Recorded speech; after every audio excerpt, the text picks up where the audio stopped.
আমরা সকলেই মনে করি যে আমাদের জীবনে কখনো কখনো কোনো না কোনো স্থানে প্রেম হয়েই থাকে। সেটা মাতা পিতার আর সন্তানের প্রেম হোক, জ্ঞানীর জ্ঞানের সাথে হোক, কোনো শিল্পীর নিজের শিল্পের সাথে হোক, ইত্যাদি ইত্যাদি। কিন্তু বাস্তবে এটা কি সত্যি প্রেম? মোহও তো হতে পারে। এবার আপনারা জিজ্ঞেস করবেন, প্রেম আর মোহর মধ্যে পার্থক্য কি? পার্থক্য হলো বন্ধনের। যে আপনাকে বাঁধে তা হলো মোহ, প্রেম নয়। প্রেম সেটাই যে আপনাকে মুক্ত করে উন্নয়নের দিকে পাঠায়। চলুন আপনাকে একটা উদাহরণ দিই। কিছু মাতা পিতা নিজের সন্তানকে কোনো অন্য নগরীতে পড়তে পাঠাতে পারেন না। নিজের সন্তানকে তার বন্ধুদের সাথে খেলতে দিতে পারেন না। চিন্তা করেন যে তাদের সন্তানের যাতে কষ্ট না হয়, আর তাই জন্য তাদের বেঁধে রাখেন। এটা প্রেম নয়, এটা মোহ। কারণ যদি এটা প্রেম হতো তাহলে ওনারা চাইতেন যে সন্তান মাতা পিতার আশ্রয় থেকে বেরিয়ে এই সংসারকে দেখুক, তাকে বুঝুক, আর তার থেকে জ্ঞান অর্জন করুক, নিজের অভিজ্ঞতার থেকে শিক্ষা নিয়ে নিজের একটা ব্যক্তিত্ব বানাক। মনে রাখবেন, মোহ থেকে ভয় জন্ম নেয়, আর প্রেম থেকে শুধুই আনন্দ। সেই কারণে বাঁধবেন না, মুক্ত করুন, কারণ এটাই প্রেম। রাধা রাধা। বাবুল গাছ কত বিশালাকার হয়, পিপুল গাছও বিশালাকার হয়। কিন্তু আপনি কি কখনো ভেবে দেখেছেন যে কেন বাবুল গাছ কেটে তা ব্যবহার করা হয়, আর কেনই বা পিপুল গাছকে পুজো করা হয়? এই জন্যই, কারণ পিপুল গাছ তার নিচে বসে থাকা পথিককে ছায়া প্রদান করে, নিজের ডালে অসংখ্য পাখিদের আশ্রয় দিয়ে থাকে, কাউকে কাঁটা ফুটিয়ে দূরে সরায় না, বরং তাকে শীতল ছায়া দিয়ে তার ক্লান্তি দূর করে। এই সংসারে যদি আপনি সম্মান পেতে চান তবে পিপুল গাছের মতোই হতে হবে। কিছু দিতে শিখুন, আনন্দ, সুখ, শীতলতা দান করতে শিখুন, আর কাঁটার মতন কাউকে কখনো কষ্ট দেবেন না। সম্মান স্বয়ং হেঁটে আপনার কাছে আসবে। আর মন প্রসন্ন হয়ে বলবে, রাধা রাধা। আমরা সকলেই সময়ের গুরুত্ব বুঝি।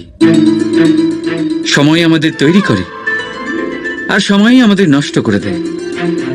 কখনো ভালো সময় আসে, আর কখনো ভীষণ খারাপ সময় আসে। তবে আশ্চর্যের বিষয় এটাই যে সব জেনেও আমরা সময় নষ্ট করি। মনে রাখবেন, সময় শুধু বয়ে যায়, কখনো ফিরে আসে না। তাই ভালো সময় আসার অপেক্ষায় সময় নষ্ট করবেন না। যাই করবেন আজ, এক্ষুনি, এই মুহূর্তে শুরু করুন। তা সেটা কাউকে আনন্দ দেওয়াই হোক বা নিজেকে বদলানোর চেষ্টা করা হোক, যাই হোক না কেন, বিলম্ব করবেন না। কারণ সময় শুধুমাত্র তাকেই সঙ্গ দেয় যে সর্বদা সময়কে সম্মান করে। রাধা রাধা। কথায় আছে, সবকিছু সীমা থাকে, মুশকিলের, কষ্টের, সংকটের, অন্ধকারের। যার কোনো সীমা নেই তা হলো কেবলমাত্র কঠোর পরিশ্রমের। আপনি নিশ্চয়ই দেখেছেন, রাত্রি যতই অন্ধকারময় হোক, তারারা পরিশ্রম করে তার সাথে লড়তে থাকে, আর অবশেষে সকাল হয়েই যায়। ঝড়ে পাখিদের বাসা ছিন্ন বিচ্ছিন্ন হয়ে যায়, কিন্তু পাখিরা নিজের পরিশ্রম দ্বারা তা আবার বানিয়ে নেয়। কারণ যা সীমিত তাকে অসীমের কাছে হারতে হয়, আর পরিশ্রম অসীম। রাধা রাধা। প্রবাহিত নদী কত সুন্দর হয়, বলিষ্ঠ হয়। যেদিক দিয়ে বয়ে যায় সেখানে এক নতুন জীবন প্রদান করে, ধরণীকে উর্বর করে, আকাল দূরে রাখে। আর হয়তো এই জন্যই নদীকে মায়ের মতো পুজো করা হয়। কিন্তু আপনি কি কখনো ভেবে দেখেছেন যে নদীর জন্ম কি করে হয়? এ কি শুরু থেকেই এমন বিশাল আর খরস্রোতা হয়? না, বৃষ্টির ছোট ছোট ফোঁটা একসাথে সম্মিলিত হয়ে এক সূক্ষ্ম ধারা তৈরি করে, আর সেই ধারাগুলি পর্বতের বরফ কেটে তাদেরকে গলিয়ে জলপ্রপাত হয়ে ঝরে পড়ে পাথরের সাথে ধাক্কা খেয়ে তারপরেই সে নদী হয়ে ওঠে। ঠিক সেইভাবেই এত সহজে কেউ মহান হয়ে ওঠে না, ছোট ছোট চেষ্টা মিলে এক বিশাল ব্যক্তিত্ব তৈরি করে। তাই জীবনে সর্বদাই চেষ্টা করতে থাকুন, অস্তিত্ব নিজে থেকেই প্রকাশ পাবে। রাধা রাধা। কখনো কখনো আমরা নিজের মা বাবার ওপর কতটা রেগে যাই, মনে করি ওনাদের মন আমাদের দিকেই নেই। আমরা ভাবি ওনাদের কাছে আমাদের কোনো অস্তিত্বই নেই, আর তাই আমরা রেগে যাই।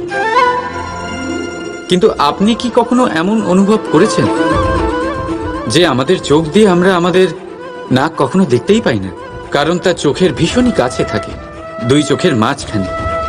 কিন্তু যখন কেউ মুখে আঘাত করে, হাত সর্বপ্রথম নাককেই সুরক্ষিত করার চেষ্টা করে। মাতা পিতাও অনেকটা এরকমই হয়। আপনার ভালোর জন্য, আপনার সুরক্ষার জন্য তারা সবসময় তৈরি। তাই তাদের প্রেমকে কখনো সন্দেহ করবেন না।